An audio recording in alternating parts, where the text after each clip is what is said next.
Hello and welcome to Learn Data. It's great to have you on this channel. I'm Nilesh, and in this video we'll continue to learn about time in Pandas. Specifically, we'll look at how to create datetime index using timestamp versus creating a period index using period. And we'll look at how series versus lists can be used when we use the to_datetime. Finally, we'll look at how to create datetime index directly and how we can use frequency is equal to infer when we are doing that datetime index creation. And after that, we'll also look at how to convert different columns within a data frame such as year, month and day into a new column such timestamp. And finally, we'll look at how to handle NaNs, none and not a time objects within while we are creating a datetime index. So let's get into Jupyter notebook and start coding. I've already created a new Jupyter notebook and imported 3 libraries: NumPy, Pandas and datetime. Now the first item that we can look at is timestamp. So timestamp to create in index, or timestamp as index. There is probably you're noticing there is a lot of repetition between what was covered in previous videos and this video, and one of the reason is that we are adding small bits and pieces to what we have learned in the past videos. So this would be something new added in this video as well. So for timestamp, we know that to create timestamp we use pd.timestamp. So let's go ahead and create a series, a list ti, and to that we'll add 3 timestamps. So pd.timestamp, the first one is 2020-07-13, and I'm going to copy this and paste it 2 times, and so thus we have these 3 timestamps. And just go ahead and change this to 13, 14 and 15. Now we can use this timestamp. So a is equal to pd dot in a series, so pd dot series, and let's go ahead and create a series np dot random integers, and I'm going to start at 0, go up to 4, and let's just take 3 data points. So because we have only 3 timestamps above, and index will set it to ti. Now when we create this series, we see that we have automatically added the timestamps that we created in the list ti to the series a, as we see here. And if we now look at the type of a.index, we can see that it's a datetime index right here. So it's a datetime index, and we can print a.index as well. So here we can see that the same timestamps that we created above, so 13, 14 and 15 appear here, and the data type is datetime 64. Now similar to timestamp, we can also use period for index. So let's see how we can do that. For this, we'll create another series ti where we use pd.period. So open square bracket pd.period, and we're going to use 2020-06. so that's the month of June, and we'll go ahead and add 07 and 08 for the month of July and August. So 07 and 08. So now the method is similar. We would create another series, a is equal to pd.series, and here again the same np.random integers, and let's say we go from 0 to 5 this time with 3 digits to be created, and we can add index here where we supply the list ti. Now when we reprint this, we have set the period as index. Now when we look at the type of this, so if we look at type a.index, we get period index. In previous case where we use timestamp, we got date time index. So that's the difference here. And we can also go ahead and again use a.index to see the entire set of period index. So we see the month of June, July and August right here, and the period is month, so it's on the monthly basis. Now moving on, let's look at how series and lists behave when we are working with indices. So series versus list.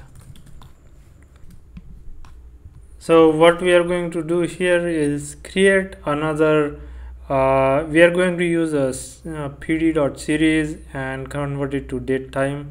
So a is equal to pd.to underscore date time, and we are going to use a pd.series, and within this we are going to specify dates that we would like to convert to date time. So let's start with a string July of 13 2020, and then I'm gonna go ahead and add np.nan pd.not_a_time none in this case, just so that we can see how this is handled, and then 2020-07-14. So this is the format we have used extensively. Now when we run this, what we have is final, we have a date time 64 created. So if you look at a.index, the range, when we are using a series, it is still having the index which is numeric. So the data of date time is in here, but the index still are numeric. However, you'll see a difference when we use a list instead. So let me go ahead and copy this. I'm going to go ahead and copy this and then paste it here. Now instead of a series, I'll remove the series part of it, and now we just have a list here.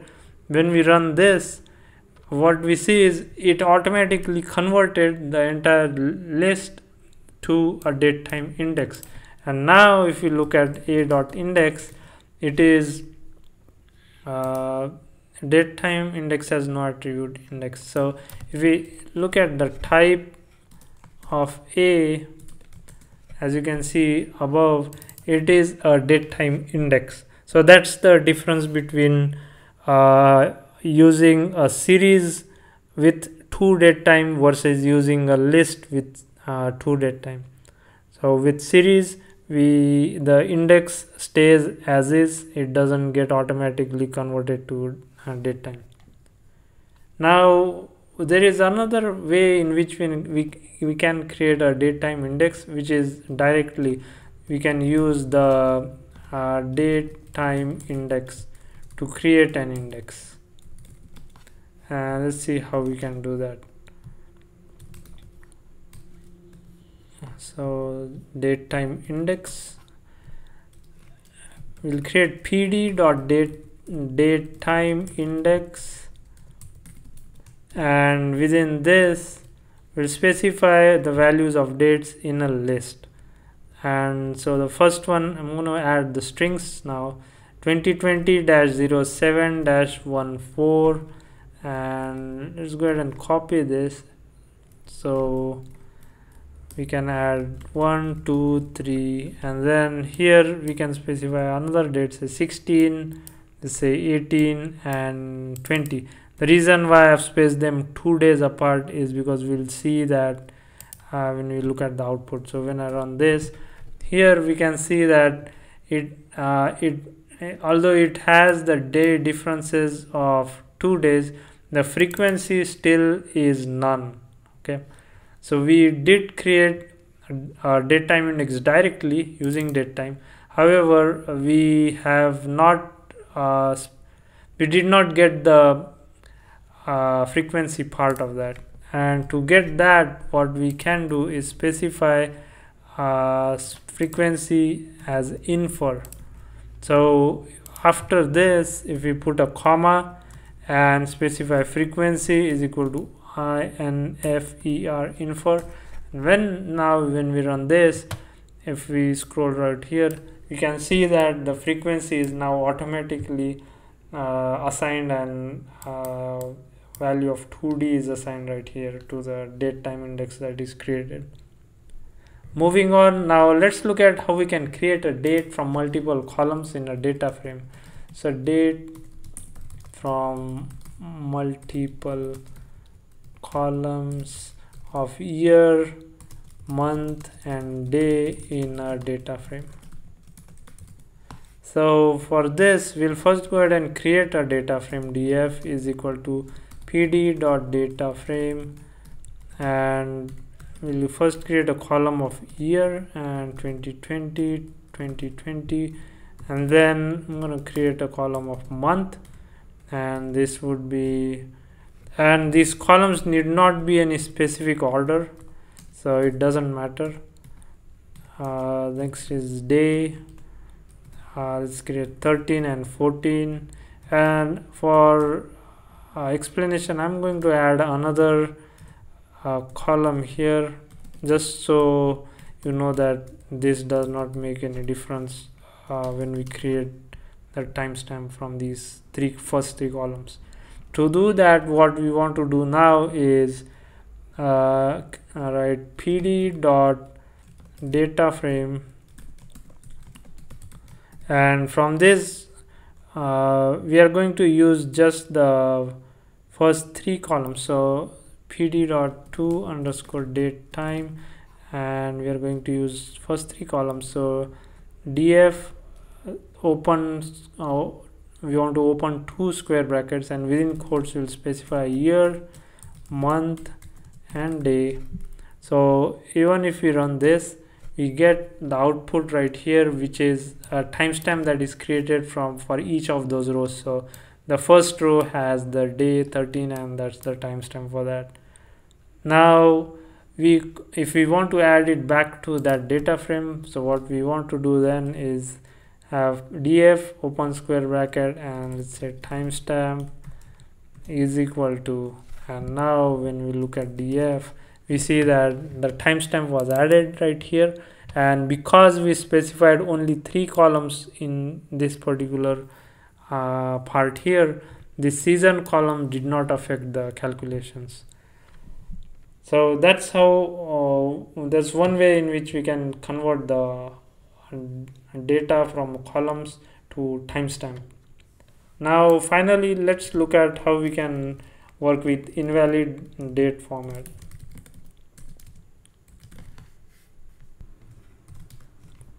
So here what we'll do is create another toDateTime object. So pd.to_datetime, and we'll use the string 2020-07-13, and the next one I'll just use a string spam.